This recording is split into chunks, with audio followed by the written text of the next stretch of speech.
Welcome to the Explainer. Usually, we're breaking down complex data, scientific theories, or historical events, but today, we're taking a distinctly different path. We're unpacking a dark, immersive narrative journey built entirely from evocative, haunting visuals. We call it the Carriage to Nowhere. Okay, let's dive into this, because every terrifying journey starts with a choice, or, a missed warning. We're plunged right into this oppressive, thick fog. There's a single flickering streetlight barely cutting through the gloom, shining on wet asphalt and a sign that's literally rusting away. Turn back now. The sheer dread of ignoring a sign like that out in the desolate woods, it's absolutely palpable. But there's a lonely silhouette standing further down the road, kind of telling us that stopping, well, that's no longer an option. The momentum of this nightmare has already started. So let me ask you a question, and I really want you to think about how vulnerable this makes you feel. Have you ever fallen asleep on your commute home? The gentle rocking of the train or the bus lulling you into that false sense of security, only to wake up somewhere you don't recognize at all, that sudden spike of adrenaline, the frantic look out the window into the pitch black, that universal feeling of momentary panic? That's the exact psychological anchor of the story we're decoding today. You are the passenger here, and you've just woken up. Section 1, the wrong turn, straying from the path. And this brilliantly illustrates the exact moment reality just slips away. You're definitely not on a modern commute anymore. Instead, you're inside this phantom carriage, rattling violently over uneven cobblestones. And here's a wild fact for you. In Victorian folklore, phantom carriages were often said to collect the souls of folks who strayed way too far from the beaten path. Right here, that warm, kind of isolating lantern glow is your literal only comfort in a landscape full of jagged mountains, a decaying graveyard, and these skeletal, gnarled trees. The isolation is absolute. There is no one to call out to. Just the bumpy, relentless forward motion past crumbling headstones. Let's walk through the passenger's dawning terror here, step by step. Step 1. The familiar roads completely fade out. The asphalt turns to dirt and then to ancient stone. Step 2. The carriage speeds up. The driver, whoever or whatever they are, is pushing the horses faster into the gloom, completely ignoring your protests. And Step 3. The darkness just swallows the light. The canopy of the woods closes in, trapping you entirely. And then the realization hits. You are a captive audience on this ride. Section 2. The cobblestone path. Deeper into the fog. So the fog here grows so incredibly thick, it actually seems to warp the architecture itself into this twisted, gothic nightmare. Those glowing gas lamps lining the slick, muddy streets, yeah, they definitely don't offer any safety. They really just serve to highlight the menacing silhouettes of the jagged rooftops and crooked spires that are closing in on you from both sides. It is a really masterful depiction of claustrophobia, but out in a totally open space. Section 3. Welcome to Scary Town, the final destination.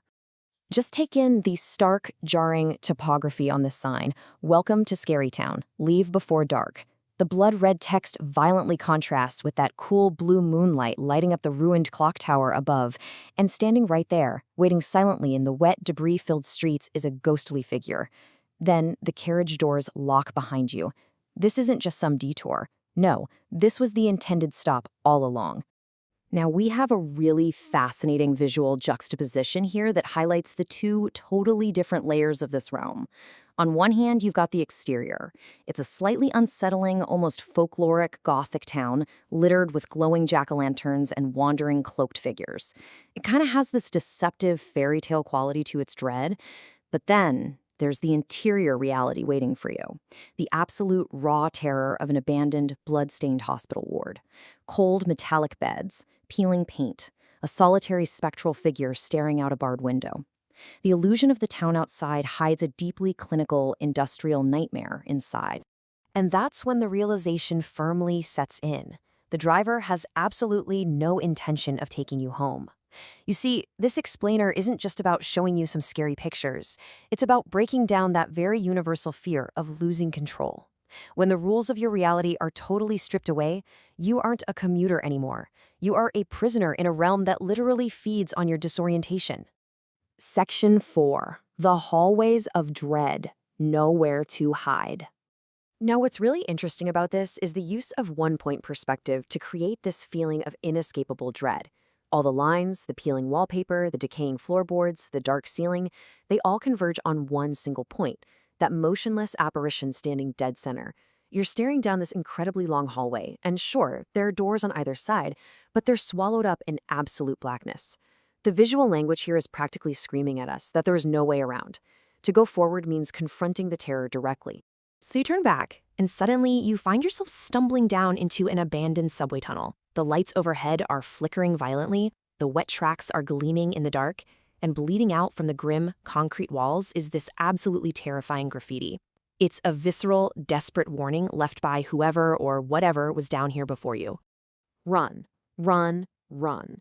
It's a direct, urgent threat. It just bleeds out of the dark world right at you. It's the environment itself commanding you, drastically heightening the suspense and confirming something awful. Whatever is in the dark with you, it's now actively giving chase.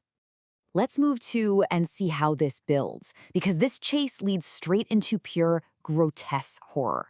You burst through a door trying to escape the tunnels and find yourself in a horrific hospital room. Just look at the sheer decay, the rusted bed, but most terrifyingly, focus on the wall itself. A horrifying, screaming face is literally emerging from the decay of the plaster. The architecture is alive, and it is watching you. And scrolled right above the bed is the final, cementing realization of your journey. I saw you. You haven't just been wandering aimlessly. No, you have been actively hunted this entire time.